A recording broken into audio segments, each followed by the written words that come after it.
പ്രവീണയുടെ വീട്ടിലായിരുന്നു ഓണവും പൂക്കളവും സദ്യയൊക്കെ ആയിട്ട് വണ്ടർഫുൾ ഓണമായിരുന്നു. അടിപൊളി സദ്യ. അവൾ തന്നെ കംപ്ലീറ്റ്ലി പ്രിപ്പയർ ചെയ്ത ഒരു ഓണസദ്യയും കാര്യങ്ങളും ഞങ്ങളെല്ലാവരും ഒരുമിച്ചിരുന്ന് സദ്യ കഴിച്ചു.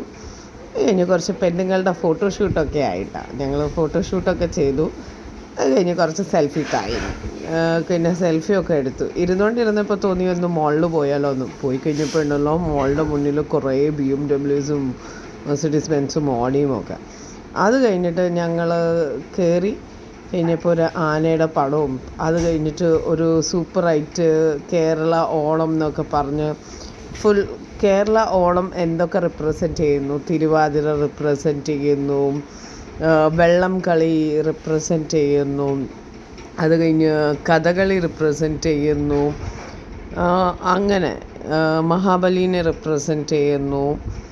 അങ്ങനെയൊക്കെ ആയിട്ട് ഒരു സൂപ്പറായിട്ടുള്ള ഒരു ബൊമ്മ അവിടെ ഉണ്ടായിരുന്നു. ഒരു ആർട്ടിസ്റ്റിക് ആയിട്ടുള്ള ഒരു വർക്ക് ആരോ ചെയ്തിട്ടുണ്ടായിരുന്നു. അതിൻ്റെ മുന്നിൽ നിന്ന് കുറേ ഫോട്ടോസും കുറേ സെൽഫീസും ഒക്കെ എടുത്തു. അത് കഴിഞ്ഞ് മോളിൻ്റെ അകത്തേക്കുള്ള എൻട്രി ആയിരുന്നു. ഞങ്ങൾ മോളിൻ്റെ അകത്ത് പോയി കഴിഞ്ഞപ്പോൾ വണ്ടർഫുള്ളായിരുന്നു കാണാൻ. എല്ലാം നല്ല രസമായിട്ട് ഫീൽ ചെയ്തു. ഒരു ഗുഡ് എക്സ്പീരിയൻസ് ആയിരുന്നു. സിയുടെ കാറ്റൊക്കെ കൊണ്ട് ഗുഡ് എക്സ്പീരിയൻസിൽ ഇങ്ങനെ നടക്കുകയായിരുന്നു. നടന്നു കഴിഞ്ഞപ്പോൾ കുറേ വിൻഡോ ഷോപ്പിംഗ് ഒക്കെ ചെയ്തു. ഒന്നും തന്നെ മേടിക്കാൻ പറ്റുന്നൊരു സാഹചര്യം അല്ലായിരുന്നു. ഓണത്തിൻ്റെ ഷോപ്പിങ്ങൊക്കെ കഴിഞ്ഞ് പൊട്ടിയിരിക്കുകയായിരുന്നു. അതുകൊണ്ട് വലിയ ഷോപ്പിംഗ് ഒന്നും ചെയ്തില്ല. പക്ഷെ കണ്ടിരിക്കാൻ നല്ല രസമായിരുന്നു എല്ലാം. അങ്ങനെ കണ്ടിരുന്ന് പിന്നെ എല്ലാം കഴിഞ്ഞ് മേളിലേക്ക് പോയി കഴിഞ്ഞാൽ പിന്നെ എന്താണ് പ്രോഗ്രാം, ഞം തിന്നുക എന്നുള്ളതാണ് പ്രോഗ്രാം. അമ്മയ്ക്ക് പേടിയായിട്ട് എസ്കലേറ്ററിൽ കയറിയില്ല.